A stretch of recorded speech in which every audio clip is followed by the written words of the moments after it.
before I begin, I want to give a quick shout out to Miranda. Hey, it's her birthday. She's here today. I appreciate it. Happy birthday, Miranda! But this is my first time doing both stand-up and comedy together. And you know, before I got here tonight, I'm like, hey, I want to look good. I want to look cute. I want the girls to be like, dang. You know what I'm saying? So as I was getting ready, I cut myself shaving. And it really made me wonder, why is it when you cut yourself shaving, it never stops bleeding, ever? It's like there's some type of artery in the face that I don't know about. And I remember when I was younger, I had a guy say to me, now Joshua, listen, if you ever cut yourself shaving, put a piece of toilet paper on it. Stops it right away. The heck it does.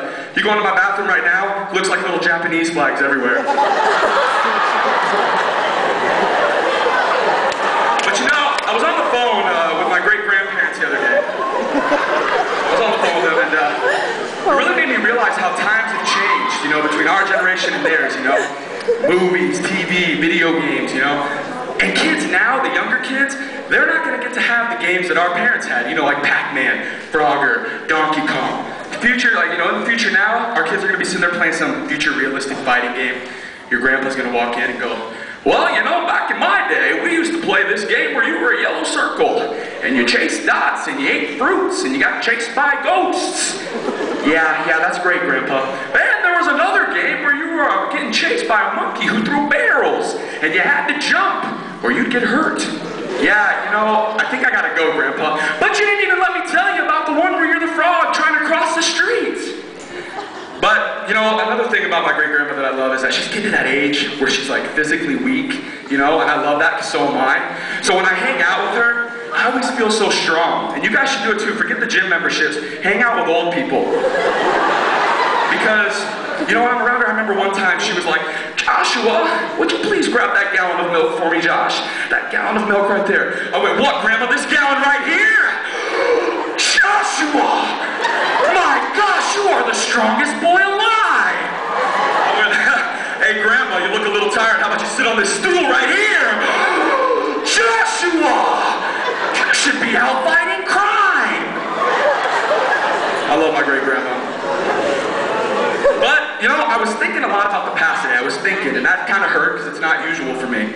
And I was thinking, and I miss the old days of being really young, you know, in elementary school, the relationships. And I remember I was in love once. Her name was Michaela Mann, and it was in first grade. And it's kind of funny because I remember the first time that I met her. I'm sitting in class, just, you know, relaxing, being a cool first grader. And this girl walks in. Everything around her goes black. Spotlight comes down. Gust of wind hits her in the hair. She throwing it back. Now we were inside, I don't know where the wind came from, but it's my fantasy, I do what I want. So the gust of wind hits her, and all of a sudden, I heard a song. Now, I'm in first grade, so I had never heard this song before, but I'm sitting there trying to think of something to say to her. You know, my knees are starting to feel like jello, my stomach's in knots, and you know, I'm trying to think of something, so I come up to her and I say, oh, what's your name? She looked at me with those big old blue eyes, and she very softly said to me, Michaela. Now, I didn't know what this guy was singing about at the time, but I knew at that moment in my life, I wanted to get on with her when he was singing about getting on. Whoa. But, you know, elementary school was a time where relationships would last no more than 2 weeks, where girls would ask the guys out, and nothing was more enjoyable than seeing two young lovers take that giant leap into a romance. And you know, it's kind of funny because the girls would always ask the guys out, and it would be a little something like this. Hey! So like, Amanda like totally thinks you're cute and stuff, and like, so wants you to be her BF.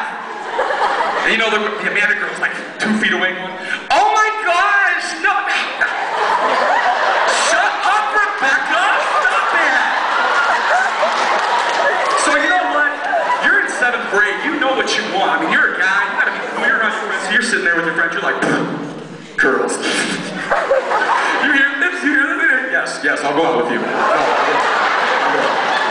So 2 weeks go by, the relationship's going great, you're already thinking about marriage, you're thinking about kids, your house.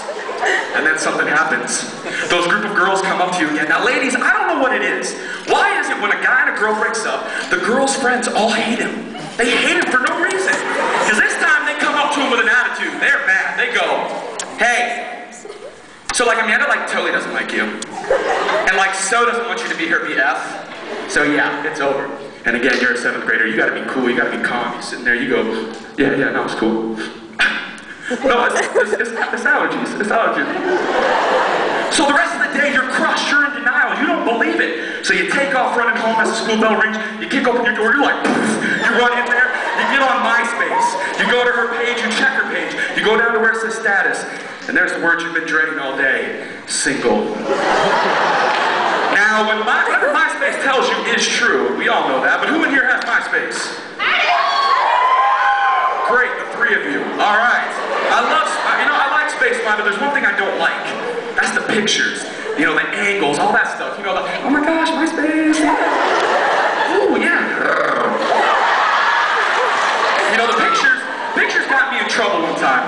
I met this girl online, never caught her real name, but her username was Fluffy Kitten. Intriguing. I wanted to see her, you know. I wanted to get to know her. So we start talking. And I decided, you know what, I want to take this relationship to the next level. We need to meet. So we set a date and a time, and I'm looking at this girl's pictures, and she looks like Jennifer Lopez. Gorgeous, I mean, just everything. So I get to the park, I walk up, and I'm expecting to see Jennifer Lopez. She turns around and looks like George Lopez.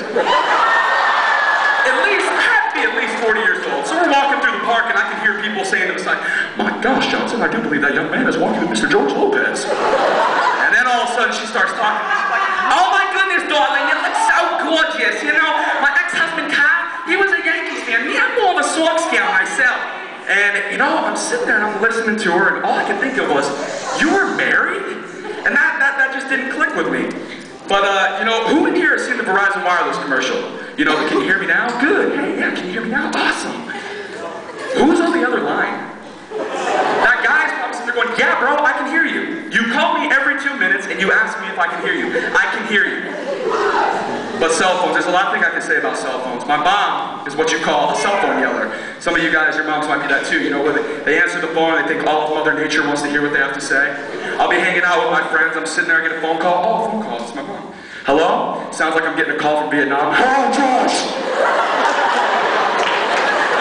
Inside voice's mother. But you know what I love my mom is she just learned how to start texting. You know, my mom's a very smart woman, but when it comes to texting and all that stuff, it just doesn't match, you know? So when she started to learn, I was proud of her.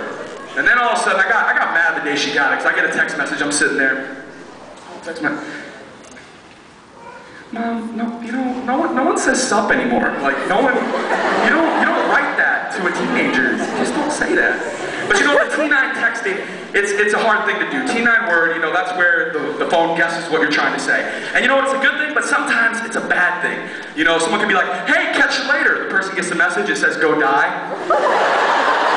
And then, you know, you gotta explain yourself the next morning. You're like, hey, bro, listen, last night, I was just asking if you wanted to go with me to the ball game. I did not mean to call your grandma a Nazi.